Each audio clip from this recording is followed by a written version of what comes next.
Well, welcome back to another edition of 42nd Street Pete's Grindhouse, and all I can say is from last Saturday to today, it's been an interesting week. Starting off with the whole Wrestlemania thing over the weekend, which was 2 days. I don't know how much it cost, I wasn't going to get it.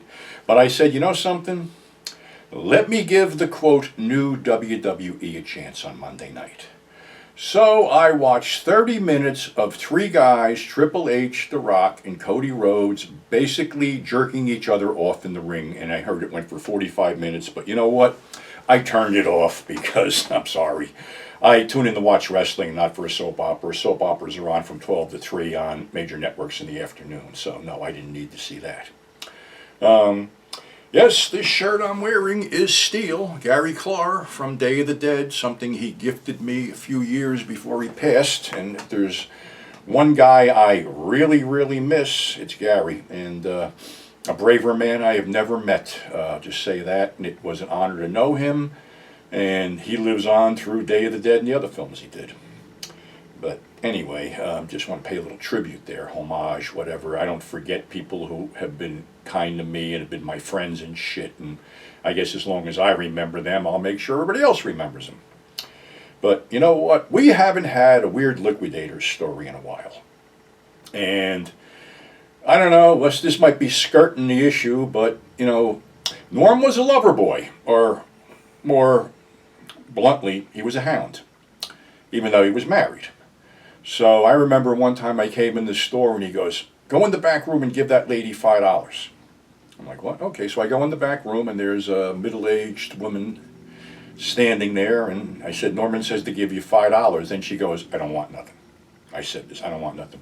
So I walk out and he goes, well, I gave her the 5 like you said. And he goes, what do you mean? I said, you said you give her $5. I give her $5. And he looked at me and he's like, okay. So anyway, we get this whole thing because, you know, we're doing the Atlantic City show, which I've said many times before. All of a sudden, Norm has a girlfriend. Some woman named Marlene from New England with a thick, New England accent.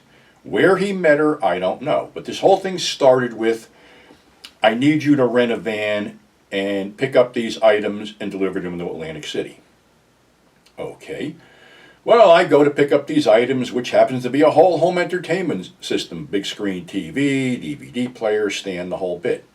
So I go to the address, which is an apartment building down in Atlantic City, where I got to truck this stuff up and assemble it for his girlfriend. Okay. So I got out of there, I call him up, and I said, I don't want a day's pay for this. I want more, because this is bullshit. All right, I'll take care of it. Just don't say nothing. I'll go fine. So I don't know what the whole deal was. We would go, a couple stories. We went to, like I said, we went down to Atlantic City in Mass one time. And he met up with her, and we're going to this big party, but he had brought this woman with him named Roz. And I guess Roz was a pro. And what I didn't know was that Roz was supposed to be for me. And not that I would have went for it, because I was pretty much involved with somebody, and we're talking, we're in the year 2000 something, and my whole attitude had changed drastically since then, so I wasn't to be tempted by a cheap piece of ass, so to speak. But it got worse because she came in and was talking to us and asked if she could use our bathroom, and she went in and smoked a rock of crack. So me and Alex, my buddy, looked at each other, and I said, there's no fucking way. So Norman walked up to me and started saying something, and I says, not for nothing, whatever you were paying her, I would have appreciated in cash, and I walked away. So, all right, that was one show, and that was the show where we got stupidly fucking drunk at some industry party that Norm got us snuck into. And, like I said, it just got weirder and weirder, because the next show we had to go down without him because he's sick. So he goes, I want Marlene to work the booth. And I'm like, why? And he goes, well, I want her to make some money.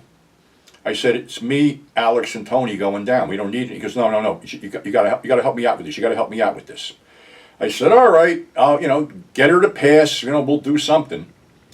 So she shows up wearing, I don't know how you would even describe this. It was a reddish outfit leaning more toward pink. And she was blonde, and she did her cheeks up in this rouge, which basically made, I hate to say it, made her look like a fucking clown. So you got all these starlets and models walking around, and then you have Marlene, who just sat there frowning, and I said, what's wrong? I don't know why Tony's here. My girlfriend could have used the money. We don't need Tony. Tony could have stayed home. I said, look, I'm not the boss. Norman makes the thing. So she pretty much hung around and killed business for the whole weekend. And, you know, that wasn't enough because he was on his last legs when we did this. He had tickets to go down there, but we weren't exhibiting. He only wanted to go down there so he could knock off a final piece. That was it. Drove him down there. I wandered around the floor, said hi to some people. He showed up. Okay, let's go back. And that was it. So the really fucked up part was that after he passed away, she actually had the balls to call the store and ask if there was any provisions to have her taken care of. And I don't know what was said, but I sort of laughed because that was kind of stupid. But, you know, Norm was one of those guys. He just couldn't get enough. And even though he was married, you know, he wanted stuff on the side. So, you know, that's another Liquidator story. I did watch a couple movies this week. Because Kino Lorber had that wonderful sale, and if you blow $50, it's free shipping and no tax. So 2 of the movies I picked up were Stranger on the Run with Henry Fonda, directed by Don Siegel, which I didn't know was a made-for-TV movie until the fade-out started. Not that it's bad, you know, it has a good cast, good supporting cast. Dan Duryea, Tom Reese, Rodolfo Costa. And they were pushing Michael Parks. I guess it was because Them Came Bronson was going on or something like that. But he was getting the big push, a young Michael Parks. So, like I said, directed by Don Siegel, I gave it a look. Henry Fonda's the star. It's really nothing special, to be honest with you. But that's how it goes. The other one I watched was Sgt. Ryker, starring Lee Marvin. And this isn't an action film. This is a pretty intense courtroom drama because Lee is a sergeant being charged for treason. It seems that he showed up in North Korea wearing North Koreans' major's uniform. And the whole thing is they don't know what really went on because the colonel who sent him there mysteriously turns up dead. Even more mysteriously, his body's missing.